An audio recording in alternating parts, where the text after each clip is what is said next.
This coverage will be brought to you with 0 YouTube ads for the first 24 hours, courtesy of Arby's.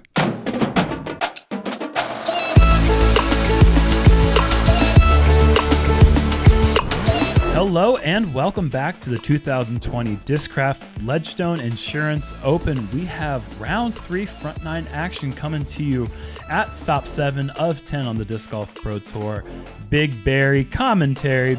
Myself, Jeremy Koling, joined in the booth by my buddy, Paul Ulibarri. That is me. That is you. That's the first time you've ever called me your buddy. Well, I don't like to say that very often. Through 2 rounds, Ricky Wysocki 15 under, circle 1 putting 100%. Not bad. Not bad. He's made everyone. Gregg Barsby 1 bogey through the first 2 rounds. He is doing some incredibly stellar things. Look at that.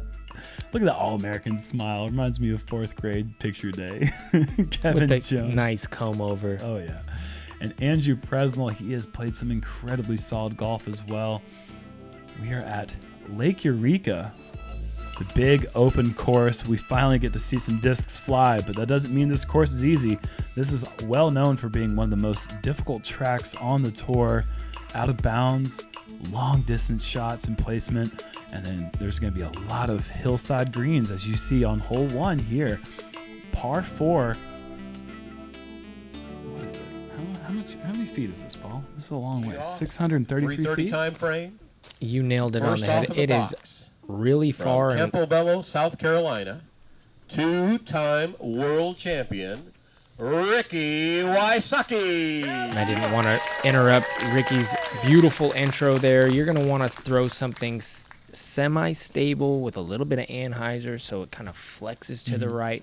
We had a right to left or left to right wind, which was actually a helping wind today when I teed off, so it was pretty similar to the wind that he has here. Let's see if he gets in on a bit of anhyzer, and he does, and that looks perfect. That's exactly what you like right there, just clearing that hillside and then getting on the downslope. That sets up a pretty easy approach on the first hole. Really the difficulty is not throwing in the water. Valley, California, the 2018 world champion, Gregg Barsby. The mistake is just making sure that if anything, you overturn it. A disc that hyzers too much finds the water so often on this long tee shot. And we have a couple spectators in the water. Danger. Oh, and that is exactly the air that you see happen so much. It's about a 450-foot clearance where Barsby Arkansas landed. Yes, you are right. Jones. And we had a few kayakers right there, and I believe they were trying to help get a couple of those back. Barsby's going to need their help. Mm-hmm.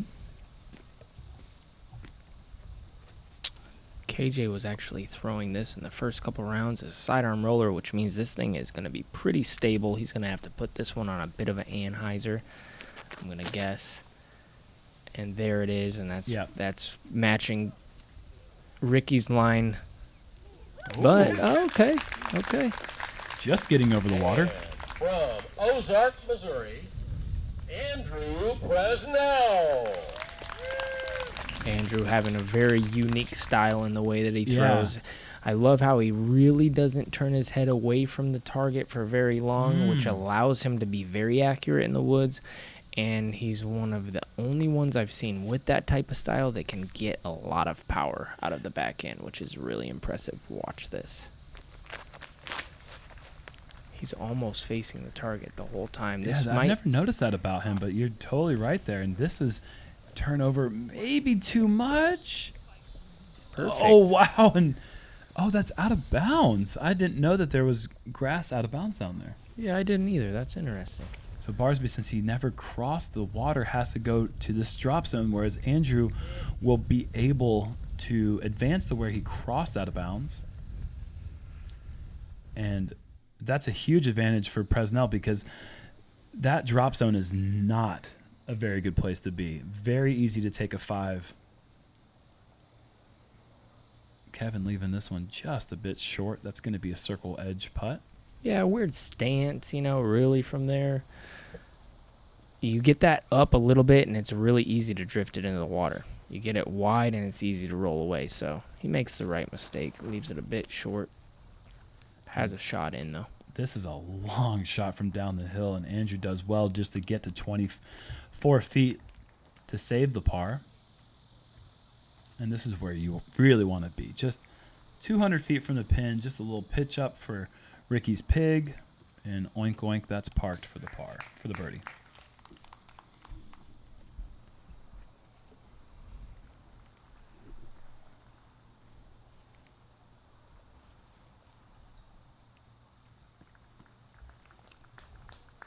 No problem from there. That's going to be bogey, but And that ends what I would still call Gregg's bogey-free stretch at this event. As Kevin hits the left side, chains and falls out. Really, the only red number that Barsby gathered was on hole 12, the hole that many people are calling a par 6. And we got to give a shout out as we finish up this hole, to the 2 eagles on hole 1. Just a beast of a starting hole to get a 2 on.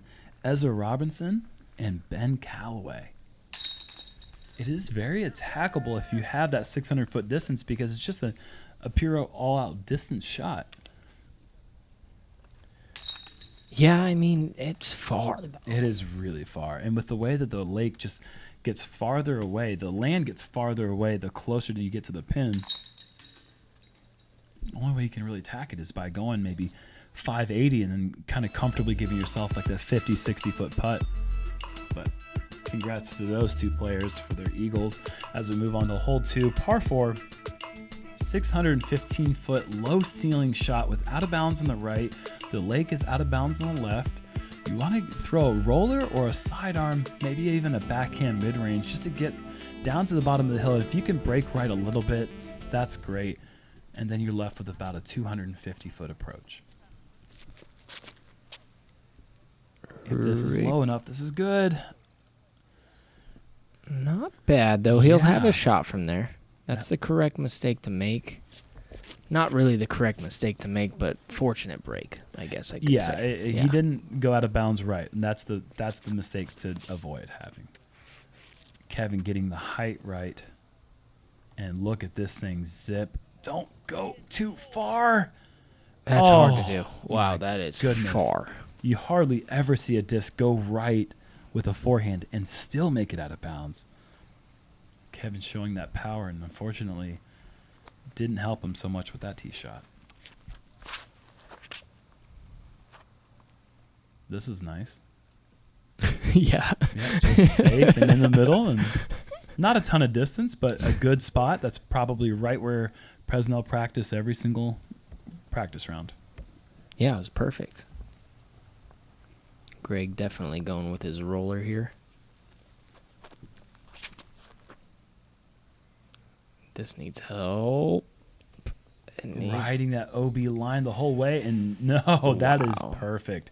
The only problem is I'm sure Gregg would like to go with the sidearm, but he's going to be pinched on the right side with that tree, but good enough with the putter backhand approach that he should be able to step away from that and get a good clean throw. Gregg with that rock. This needs to get down, and those branches will help. And we got to give a little tip of the hat to the staff here that was able to clear a gigantic branch that had fallen on this green just a day or two before the event started. I was surprised to see there's just almost zero remnants of all the limbs that had broken off that branch. And it seemed like it was an entire tree that had fallen. And Presnell and Ricky both coming up just a bit short with that tree in the way. It's going to be a very difficult low ceiling putt to try to capture the birdie.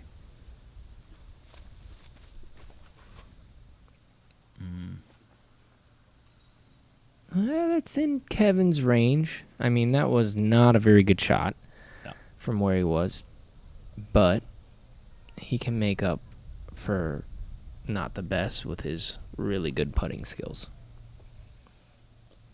So Gregg. still going with that forehand, just leaning around the other side of the tree. Uh-oh. And errant shot alert. Unfortunately, Gregg has gone out of bounds, and that might be far enough away from the edge that he may have just lost one of his favorite approach discs with that Rhino.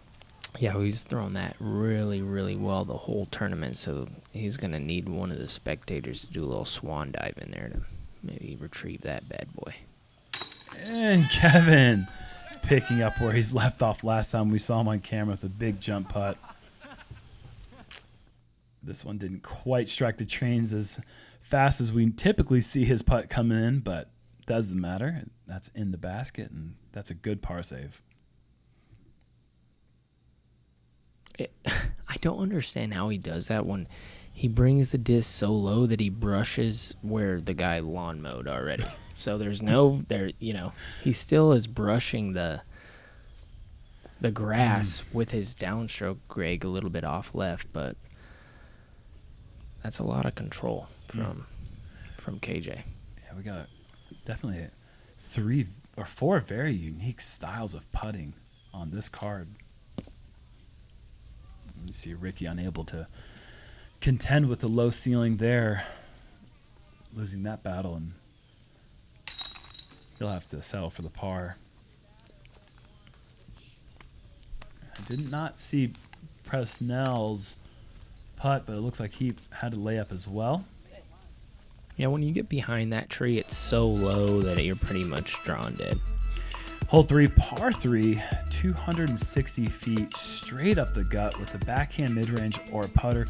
There's also the option of going over the path with a forehand, bringing in a few trees, especially early and late as you come into the left side green here, but pretty much just a straight shot, and the only concern is hitting an early tree and kicking left OB. You can hit an early tree, a middle tree, a tree right after that one, a tree after that one. Yeah. There is no safety unless you literally pipe it like Ricky just did. And that's actually surprising play. I really like that, kind of going with the pig right up the middle. And just accepting the fate that it's going to stable out and finish to the right side of the green. Ricky knows that 30 feet doesn't matter on a calm wind day. If it's left, right, short, wherever, it's still a 30-foot putt. KJ's going to try to roll the dice. Let's see if he's feeling lucky today. Not today. Snake eyes right there, unfortunately. And that's the problem. It's just so bizarre how you can throw down that path. I've never seen anybody land in bounds ever. Wow. Including myself. Uh-oh. Andrew, that's the more common mistake to see. Even the right side trees, if you hit those, they just seem to want to kick everything left towards that path. I love the play, like I said, of Ricky going with the sidearm up the middle because the spin's kind of kicking you away from those left sides. And even if you hit the right side, that spin will try to bring you back in. This is looking tight, but it's tight enough that it avoids the trees. And he rolls a 7 for a birdie putt. Everyone wins.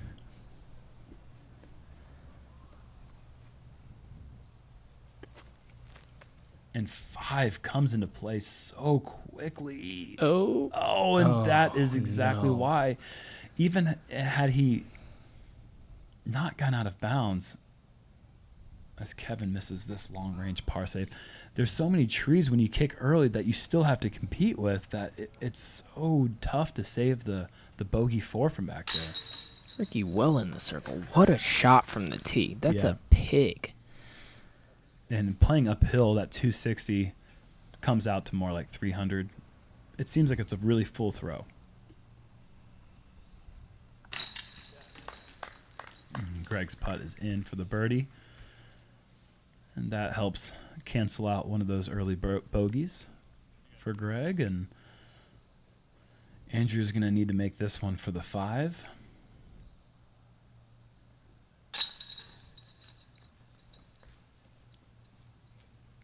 And a tough 2-over start for Andrew, who we lovingly sometimes call the pretzel. You know why? Why? Because when he's playing good, he's kneading dough. That's a pun for you. Hole 4, par 3, 423 feet, blind downhill shot. 2 gaps. There's a straight gap on the left to throw a mid-range or a putter. And the right gap is going to require a very overstable mid-range and maybe even a fairway driver. But it's just so difficult to know exactly where your disc is going to land as it goes down this very steep slope. Ricky going with the same disc. A pig. This looks perfect. Yes, it does. Oh, love to have seen I guess we'll find out where that landed, but man, that was exactly what you're looking for. Just cresting it with enough momentum to carry down the bottom of the hill. And this is really getting greedy. Oh no, come back in bounds. Okay, wow. It's in. So it's in bounds, but man, that could have just stayed 5 feet from the pin. And That is a really, I've only seen a handful of people take that right side gap because there's so many things that can happen. As you saw, he is in bounds, which a lot of people will take as Kevin throws just an absolute perfect line. That was a gem.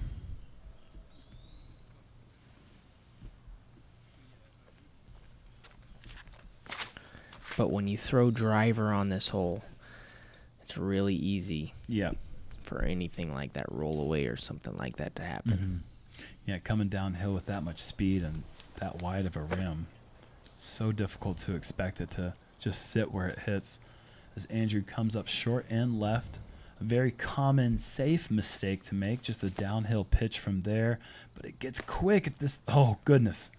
Good thing it hit that stump. That could have been 30 feet in a heartbeat. Look what Gregg is left with. And Gregg gets a little greedy from this distance, but it looks like he is running it. Yeah, that's Gregg running after the two. And sometimes when you feel like you earned it with a good tee shot, you get a little bit more aggressive just to try to get the score that you feel like you deserved. Uh-oh. Oh, wow. What a heartbreak. Yeah, you got to make those, and he's lucky that didn't roll right out of bounds. I've seen a lot of people miss that putt, and that for some reason gravity kind of pulls it to the left. But KJ is a phenomenal jump putter normally. And back. He's going to get another shot at the first one. Yeah. And look where Rick landed. Absolute dandy of a tee shot, and Rick will take 2 strokes on Kevin and 1 stroke on the rest of the card.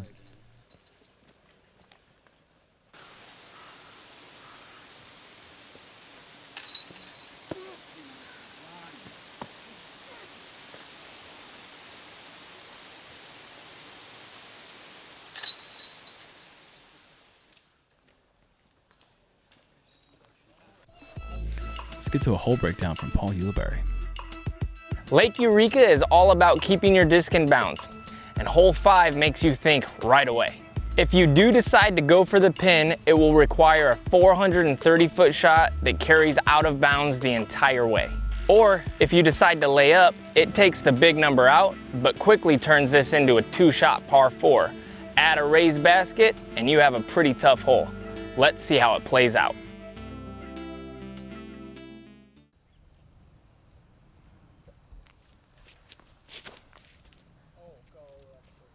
Ricky going for the pin with a pig. Not quite, but that is a good safe play, and Ricky's taking the big number out of the equation with a nice safe shot, who's opened up a 4-shot lead to the early goings of this round. And this is sailing and just doesn't Gregg have a chance. Doesn't need to watch it. As some of you might remember, Gregg Barsby one time wedged his drive. Oh, no, he aced it. And Paul Macbeth later on in that event wedged it. So, yeah, Barsby certainly no stranger to hole 5 at Lake Eureka. Not the same success this time around, though. He's going to have to proceed up to the drop zone, which I believe has been moved back a bit, and it's playing a lot further this year. So it's not easy by any means. This needs to hurry as well. The layup shot on this hole isn't that easy. It's really common to see people lay it up, but it actually, I love the play from Ricky throwing a slow disc there. Didn't have a chance to go too far. Kevin, this needs to go in. No, and that's long out of bounds. And the play that Andrew just went with, I mean, there's no way you can go bald quicker than going for the safe layup shot and throwing out of bounds. And I would be surprised to see these guys get this one all the way there because of how far it actually plays. Uh-oh. And this is gut check time right now for Gregg, who's Andrew already 1 over for the round. Right. Andrew gets a good read on his distance. This will help him. He's going to really have to throw this one hard. I think this plays 380, 400 from the drop zone. I really do. Yeah, no less than that for sure. Like that's even... No, Yeah. that's perfect. Good. A good approach. That'll be a bogey save for Andrew. Kevin taking a bit of power off his normal swing to try to match Andrew's shot. It's going to come up short. It's deceivingly far. I only know that because I also had to play from that precise location.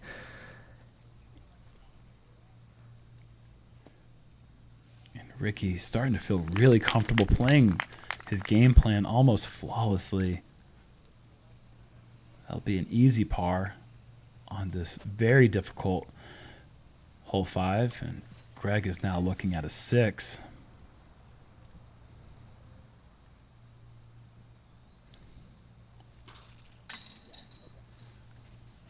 Kevin is looking at a 5.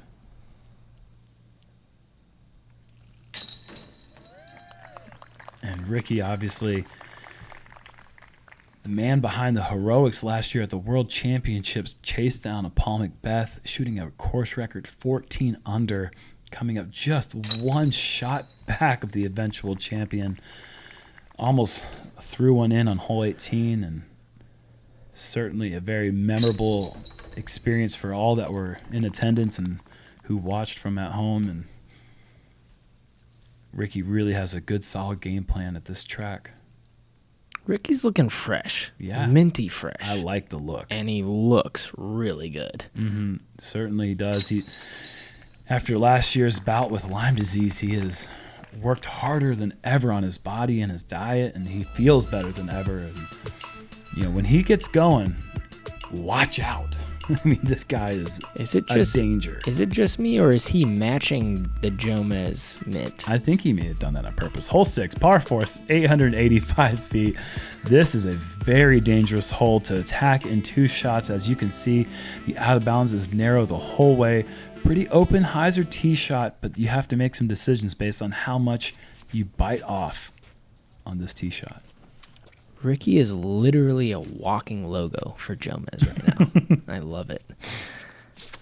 And he's going with a pig again. Just Yeah, kidding. right. He is not, but this is looking really good, and it's good. It's safe. Perfectly in bounds, and I think he's probably playing this for the 4, which is a really smart play on this hole. I see a lot of people kind of pitch up 350 feet, then they'll be aiming probably for the birdhouse, which is a good location for people to lay up, and then kind of pitch it up there. Let's see if he does that. And Andrew's in not go for it mode there with that tee shot. This hole formerly labeled a par 5 when we played this course as stroke and distance. At that time, this hole was taking numbers in the double digits left and right.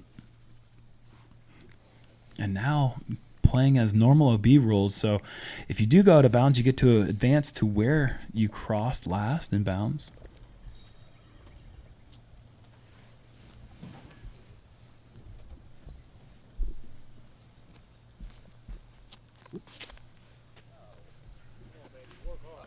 And this looks good as well. Gregg a little anxious with that early, and that's why it turned over, and Gregg is just not quite feeling it right now, and this is such a scary shot. OB the entire way into the last bit, and that skips and bounds, and that is a sigh of relief from this California native.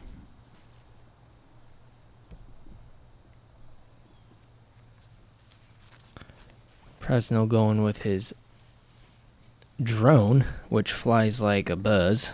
He's been throwing this thing well before he was sponsored by Discraft. That green drone is synonymous with Andrew Presnell's game. And Kevin, he is looking like he has given this a good run. Actually. Looks great. Okay. Wow, how did he make that look so casual? Good stick as well, because that OB does come in tight to the left. That tee shot must have been better than it looked. Like I don't know. That did not seem like he had 480 feet behind it. And this is heading out of bounds for Rick unless he gets a miraculous kick out of the bushes, which you see 0.1% of the time.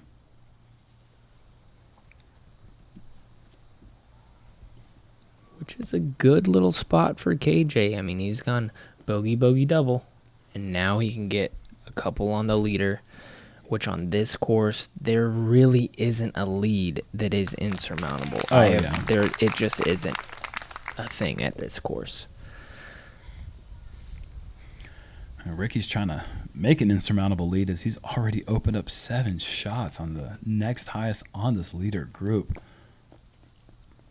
But like you said, there's so many places where you can lose 3-4 shots in one hole. At this event, it's so crucial just to minimize your mistakes. And Ricky never had a chance. That's going to be a bogey, the first blemish of Wysocki's round.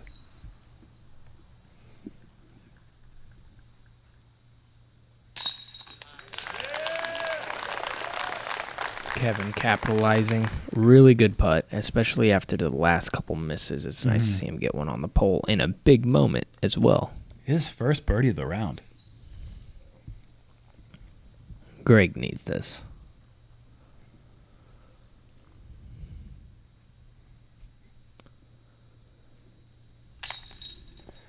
No way, man. That's just the way it seems sometimes when... Oh... My goodness.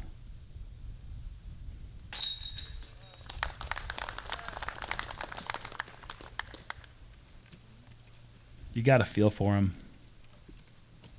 He's got a lot of time left, though. A couple holes on this front 9, and then the back 9 really opens up, and it's a shot-making back 9 as well. And Barsby has a dual threat with the backhand and the sidearm. He also has a world title under his belt, which means he's not afraid of nothing.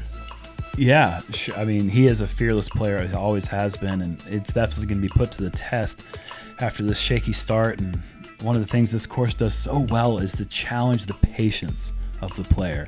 And we're going to see how he challenges himself and his mental fortitude. Hole 7, par 3, 275 feet. This is one of the easiest holes that you just don't expect something like this on this course. Just straightforward, just that OB creek to the left. It is, but it's also kind of bizarre how many people throw it left out of bounds. Yeah, I mean, it's there for a reason. It's not a gimme, but it feels like it when you just play the last 3 holes. These guys are making it look like a gimme with 2 really good drives. Andrew's going to have to earn his from behind those trees, but he's a great putter. Ricky going to go with his pig and give it just a little bit of flex. Perfect. There's the hyzer. And there's that sticky Pro Plastic just grabbing the grass. A little bit of comeback action coming up for Rick. You think Barsby's missing his purple right here? His purple rhino? I absolutely think he is. this is his spot for it. I mean, he's going to make good. Yeah. That's going to be in bounds in the circle, but that purple one was so dialed, I just kind of envisioned him throwing it there. Yeah, I mean, that thing just started stabling up about 3/4 of the flight down the fairway, and a shot like this, you know that Gregg's got something flippy enough in his bag to throw it dead straight the whole way. As Kevin connects on the nice putt just at the edge of the circle, a couple of birdies back-to-back now. I know I gave Ricky the shout-out with the Jomez colors, but then we have... Oh, no. I hope I didn't work him.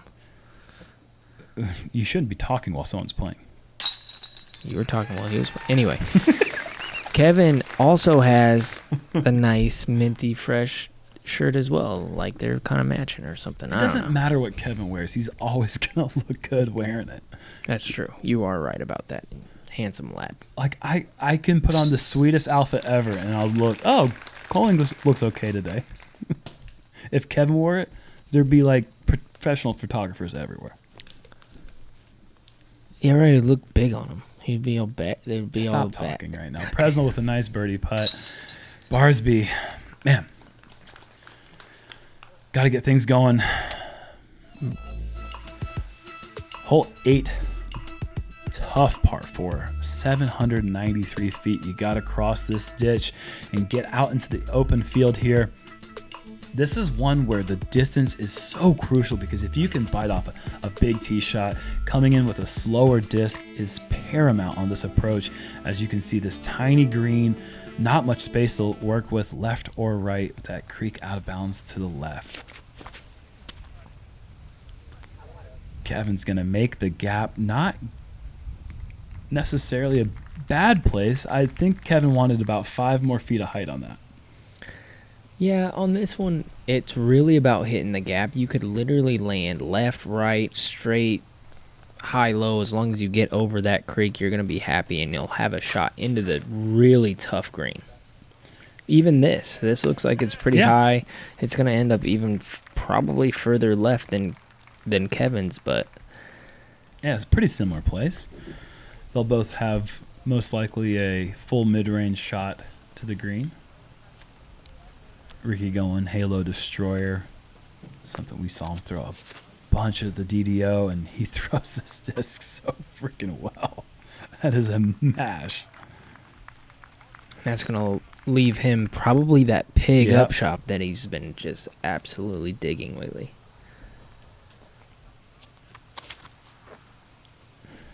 And Barsby's going to hit that gap with a nice angle, and you can hear the crowd.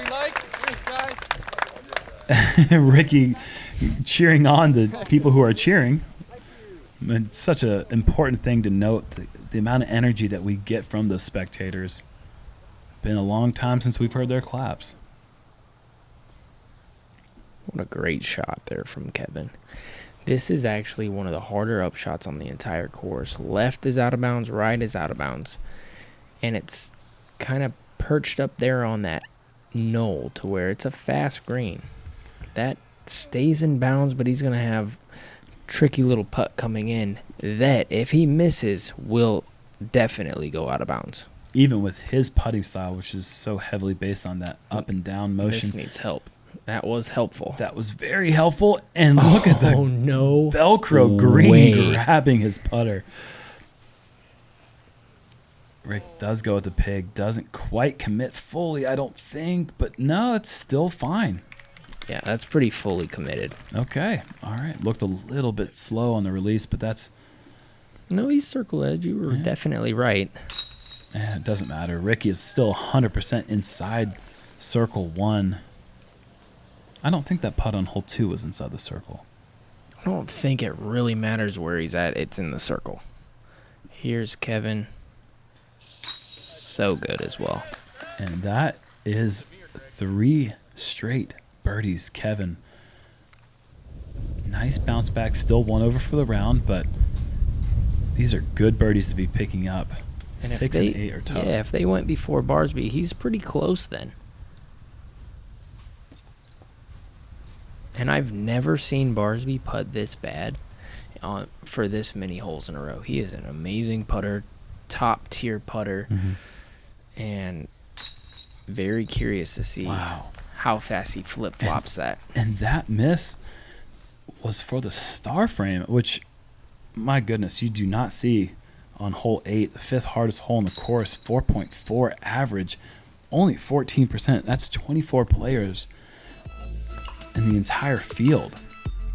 176 players in this event. That is a tough hole, and once again, we'd love to see Barsby pick up a birdie here to round out the front 9 as we move to hole 9 again, par 3. Keep doing that. The bridge hole, 354 feet. Paul's still in the woods on a knee trying to find a way out the gap. Get me out of here.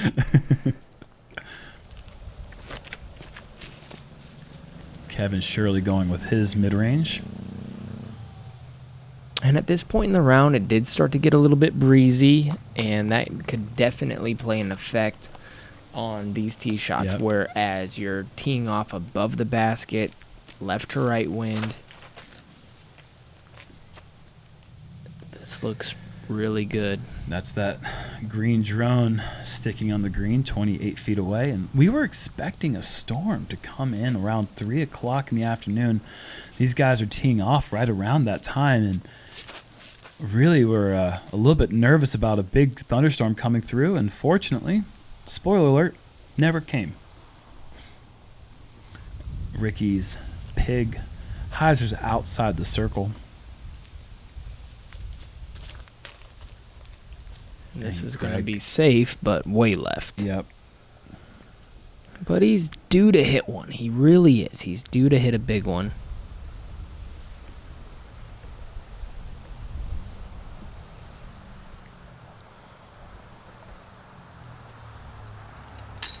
Oh, man. Please, putter gods, help me. It's how I feel sometimes when I'm not quite connecting. Ricky also off on the left side. As you can see, the bush to the left really, Oh, yeah, it's moving. it's really picking up. And Kevin, this is another opportunity. He's matched Ricky, gained a couple. Good And get. There's a fourth straight birdie to round out the front nine for Kevin. Great fight from this young man, and he is even for the round now. Only 4 back of Ricky, and like you said, you're never out of it here at Lake Eureka. And Presnell, he's at 11 under with a turkey stretch to round out his front nine as well. So a couple scores back in the double-digit column under par.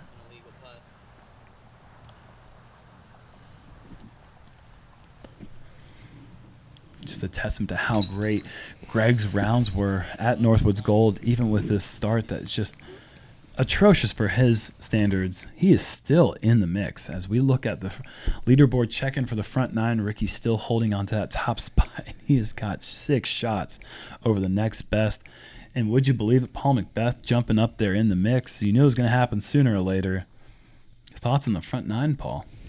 Well, this is a little bit different from Northwoods, and the difference is every single hole has out of bounds, which means somebody's going to make the jump. As you see Macbeth doing Macbeth things, jumping to that leaderboard and in third place. Kevin Jones getting a couple really needed birdies there to grab a couple on Ricky, but Ricky's in a nice groove. One bogey, but really playing clean. I don't know. Let's see what happens on the front nine. Ricky looks in control. We got 27 holes left to go at the 2020 LEDGESTONE Insurance Open.